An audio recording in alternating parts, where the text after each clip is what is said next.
Law of One, Book 3, Session 74, October 28th, 1981. Ra, I am Ra. I greet you in the love and in the light of the one infinite creator. We communicate now.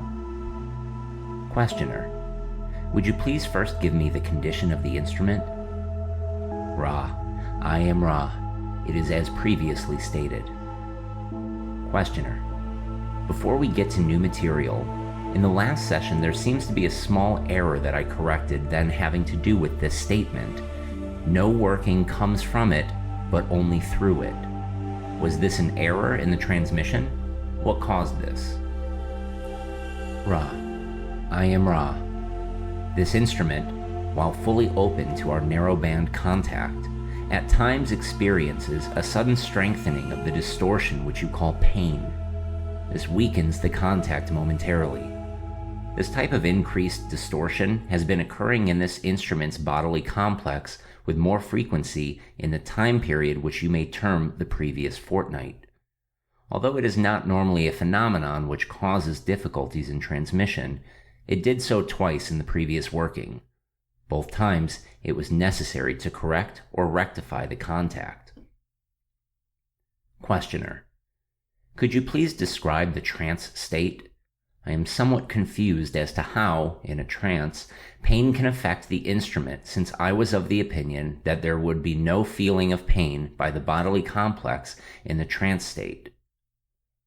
Ra, I am Ra. This is correct. The instrument has no awareness of this or other sensations. However, we of Ra use the yellow ray activated physical complex as a channel through which to speak. As the mind-body-spirit complex of the instrument leaves this physical shell in our keeping, it is finally adjusted to our contact. However, the distortion which you call pain, when sufficiently severe, mitigates against proper contact and, when the increased distortion is violent, can cause the tuning of the channel to waver. This tuning must then be corrected, which we may do as the instrument offers us this opportunity freely. Questioner, in a previous session, there was a question on the archetypical mind that was not fully answered. I would like to continue with the answer to that question. Could you please continue with that, or will it be necessary for me to read the entire question over again? Ra, I am Ra. As a general practice, it is well to vibrate the query at the same space-time as the answer is desired. However, in this case, it is acceptable to us that a note be inserted at this point in your recording of these sound vibratory complexes referring to the location of this query in previous workings. Note, this is StarGazer here speaking, your narrator through Book 3. For clarity, I'm going to go back to Session 67 when this question was first asked.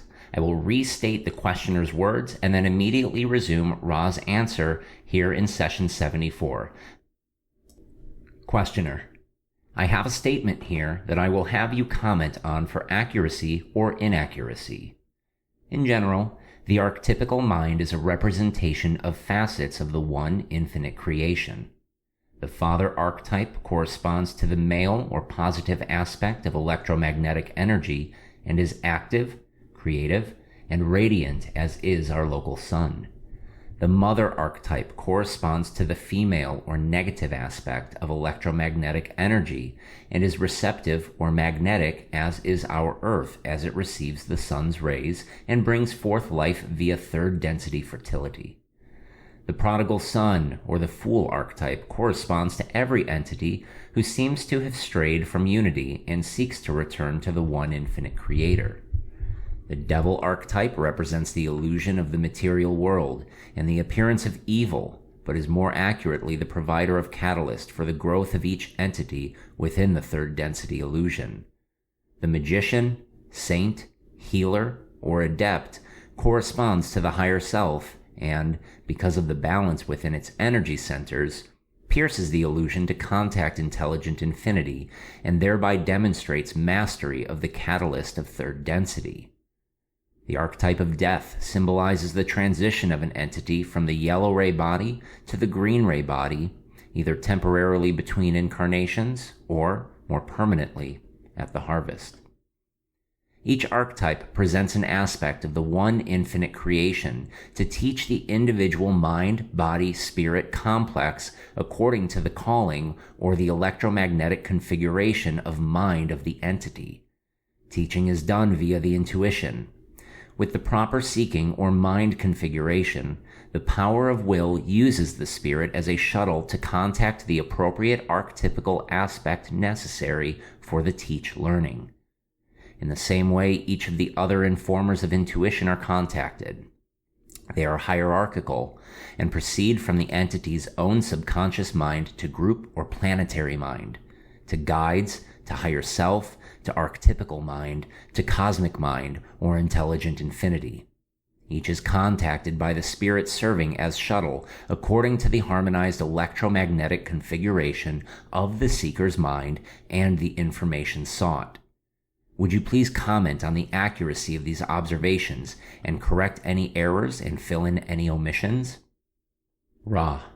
The query, though thoughtful, is in some degree falling short of the realization of the nature of the archetypical mind. We may not learn for any other to the extent that we become learned teachers.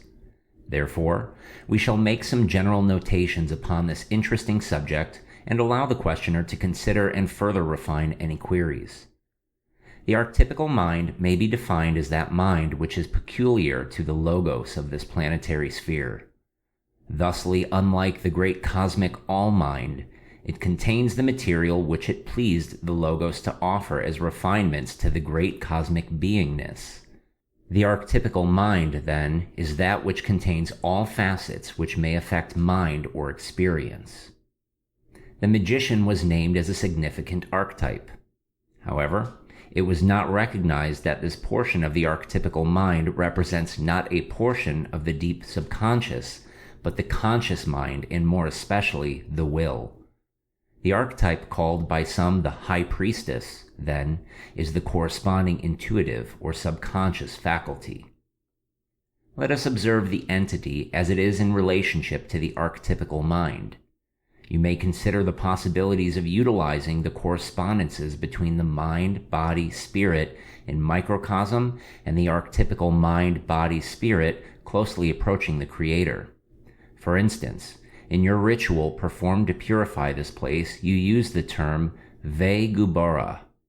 It is a correct assumption that this is a portion or aspect of the one infinite Creator. However, there are various correspondences with the archetypical mind which may be more and more refined by the adept. Ve Gubara is the correspondence of Michael, of Mars, of the positive, of maleness. Ve Gadula has correspondences to Jupiter, to femaleness, to the negative, to that portion of the tree of life concerned with Oriel. We could go forward with more and more refinements of these two entries into the archetypical mind. We could discuss color correspondences, relationships with other archetypes, and so forth. This is the work of the adept, not the teach learner. We may only suggest that there are systems of study which may address themselves to the aspects of the archetypical mind, and it is well to choose one and study carefully. It is more nearly well if the adept go beyond whatever has been written and make such correspondences that the archetype can be called upon at will. Questioner: I have a statement here that I am going to make and let you correct. I see that the disciplines of the personality feed the indigo ray energy center and affect the power of the white magician by unblocking the lower energy centers, allowing for free flow of the upward spiraling light to reach the indigo center. Is this correct? Ra: I am Ra. No. Questioner: Will you please correct me? Ra: I am Ra. The indigo center is indeed most important for the work of the adept. However, it cannot, no matter how crystallized, correct to any extent whatsoever imbalances or blockages in other energy centers. They must needs be cleared seriatim from red upwards. Questioner: I'm not sure if I exactly understand this. The question is, how do disciplines of the personality feed the indigo ray energy center and affect the power of the white magician? Does that question make sense? Ra. I am Ra. Yes. Questioner. Would you answer it, please? Ra. I am Ra. We would be happy to answer this query. We understood the previous query as being of other import. The indigo ray is the ray of the adept. There is an identification between the crystallization of that energy center and the improvement of the working of the mind, body, spirit as it begins to transcend space-time balancing and to enter the combined realms of space-time and time-space. Questioner. Let me see if I have a wrong opinion here of the effect of disciplines of the personality.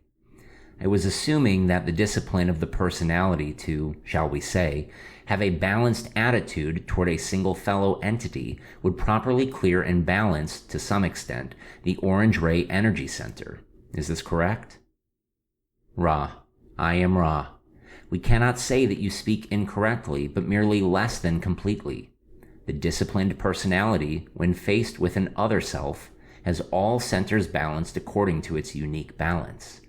Thusly, the other self looks in a mirror, seeing itself. Questioner. The disciplines of the personality are the paramount work of any who have become consciously aware of the process of evolution. Am I correct on that statement? Ra. I am Ra. Quite. Questioner. What I am trying to get at is how these disciplines affect the energy centers and the power of the white magician. Will you tell me how that works? Ra. I am Ra. The heart of the discipline of the personality is threefold. 1. Know yourself. 2. Accept yourself. 3. Become the creator. The third step is that step which, when accomplished, renders one the most humble servant of all, transparent in personality, and completely able to know and accept other selves. In relation to the pursuit of the magical working, the continuing discipline of the personality involves the adept in knowing itself, accepting itself, and thus clearing the path towards the great indigo gateway to the Creator. To become the Creator is to become all that there is. There is, then, no personality in the sense with which the adept begins its learned teaching. As the consciousness of the indigo ray becomes more crystalline, more work may be done, more may be expressed from intelligent infinity. Questioner. You stated that a working of service to others has the potential of alerting a great mass of light strength. Could you describe just exactly how this works and what the uses of this would be? Ra. I am Ra. There are sound vibratory complexes which act much like the dialing of your telephone. When they are appropriately vibrated with accompanying will and concentration, it is as though many upon your metaphysical or inner planes received a telephone call. This call they answer by their attention to your working. Questioner. There are many of these. The ones most obvious in our society are those used in the church rather than those used by the magical adept. What is the difference in the effect in those used in our various churches and those specifically magical incantations used by the adept? Ra. I am Ra. If all in your churches were adepts consciously full of will, of seeking, of concentration, of conscious knowledge of the calling, there would be no difference. The efficacy of the calling is a function of the magical qualities of those who call, that is, their desire to seek the altered state of consciousness desired. Questioner. In selecting the protective ritual, we finally agreed upon the banishing ritual of the lesser pentagram. I assume that these sound vibratory complexes are of the type of which you speak for the alerting of those on the inner planes. Is this correct? Ra. I am Ra. This is correct. Questioner. If we had constructed a ritual of our own with words used for the first time in this sequence of protection, what would have been the relative merit of this with respect to the ritual that we chose? Ra. I am Ra. It would be less. In constructing ritual, it is well to study the body of written work, which is available for names of positive or service to others power are available. Questioner: I will make an analogy to the loudness of the ringing of the telephone in using the ritual as the efficiency of the practitioners using the ritual. I see several things affecting the efficiency of the ritual. First, the desire of the practitioners to serve, their ability to invoke the magical personality, their ability to visualize while performing the ritual, and let me ask you as to the relative importance of those items and how each may be intensified. Ra. I am Ra. This query borders upon overspecificity. It is most important for the adept to feel its own growth as teach-learner. We may only say that you correctly surmise the paramount import of the magical personality. This is a study in itself. With the appropriate emotional will, polarity, and purity, work may be done with or without proper sound vibration complexes. However, there is no need for the blunt instrument when the scalpel is available. Questioner: I assume that the reason that the rituals have been used previously are of effect is that these words have built a bias in consciousness of those who have worked in these areas, so that those who are of a distortion of mind that we seek will respond to imprint in consciousness of this series of words. Is this correct? Ra. I am Ra. This is, to a great extent, correct. The exception is the sounding of some of what you call your Hebrew and some of what you call your Sanskrit vowels.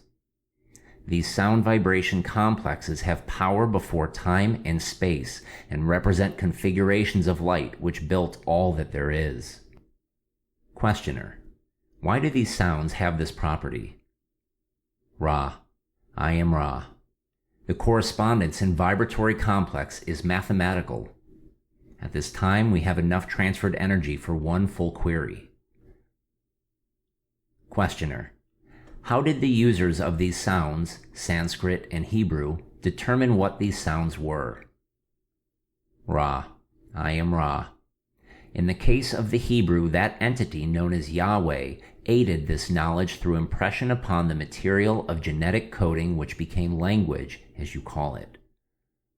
In the case of Sanskrit, the sound vibrations are pure due to the lack of previous, what you call, alphabet or letter naming. Thus, the sound vibration complexes seem to fall into place as from the Logos. This was a more, shall we say, natural or unaided situation or process. We would, at this time, make note of the incident in the previous working where our contact was incorrectly placed for a short period and was then corrected. In the exercise of the fire, you may see the initial spiral clockwise from the green ray energy center, through the shoulders and head, then through the elbows, then to the left hand. The channel had been corrected before the remainder of this answer was completed. Is there a brief query at this time? Questioner: is there anything that we could do to make the instrument more comfortable or to improve the contact? Ra. I am Ra. All is well. The instrument continues in some pain, as you call this distortion. The neck area remains most distorted, although the changes have been, to a small degree, helpful. The alignments are good. We would leave you now, my friends, in the love and in the light of the one infinite Creator. Go forth then, glorying and rejoicing in the power and in the peace of the one infinite Creator, Adonai.